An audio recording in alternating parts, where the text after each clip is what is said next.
വാലൻസ് ഷെല്ലിൽ 4 ഇലക്ട്രോണുകളുള്ള silicon atom അതിന്റെ octet complete ചെയ്യാൻ വേണ്ടി അതിന്റെ 4 ഇലക്ട്രോണുകളിൽ ഓരോ ഇലക്ട്രോണിനെയും അടുത്തുള്ള 4 സിലിക്കൺ ആറ്റവുമായി കോവാലന്റ് ബോണ്ട് ഫോം ചെയ്യാൻ ഉപയോഗിക്കുന്നു.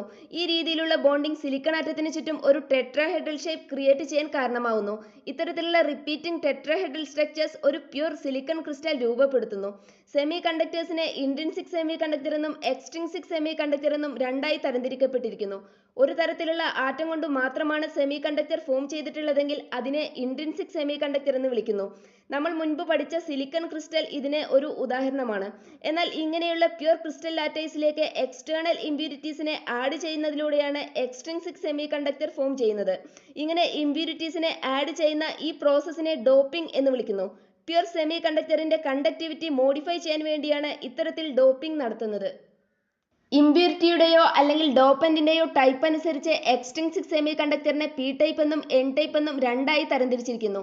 വാലൻസ് ഷെല്ലിൽ 3 ഇലക്ട്രോണുകൾ വരുന്ന ബോറോണിനെ പോലെയുള്ള ട്രൈവാലന്റ് ആറ്റത്തെ സിലിക്കൺ ക്രിസ്റ്റലിലേക്ക് ആഡ് ചെയ്യുമ്പോൾ ബോറോണിന്റെ 3 വാലൻസ് ഇലക്ട്രോണുകൾ അതിന്റെ അടുത്തുള്ള 3 സിലിക്കൺ ആറ്റത്തിന്റെ ഇലക്ട്രോണുകളുമായി കോവാലന്റ് ബോണ്ട് ഫോം ചെയ്യുകയും ചെയ്യുന്നു.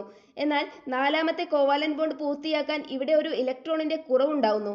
ഇലക്ട്രോണിന്റെ ഈ അഭാവമാണ് ഹോൾ. ഇത്തരത്തിലുള്ള ക്രിസ്റ്റലുകളിൽ കണ്ടക്ഷൻ പ്രധാനമായും ഹോൾസ് കാരണമായതിനാൽ അവയെ പി ടൈപ്പ് സെമി കണ്ടക്ടർ എന്ന് വിളിക്കുന്നു.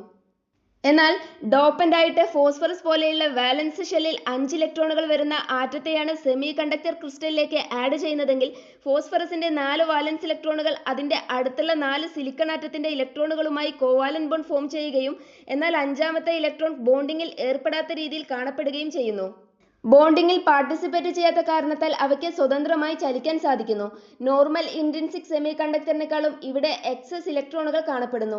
ഇത്തരത്തിലുള്ള ക്രിസ്റ്റലുകളിൽ കണ്ടക്ഷൻ പ്രധാനമായും ഇലക്ട്രോണുകൾ കാരണമായതിനാൽ ഇതിനെ എൻ ടൈപ്പ് സെമി കണ്ടക്ടർ എന്ന് വിളിക്കുന്നു.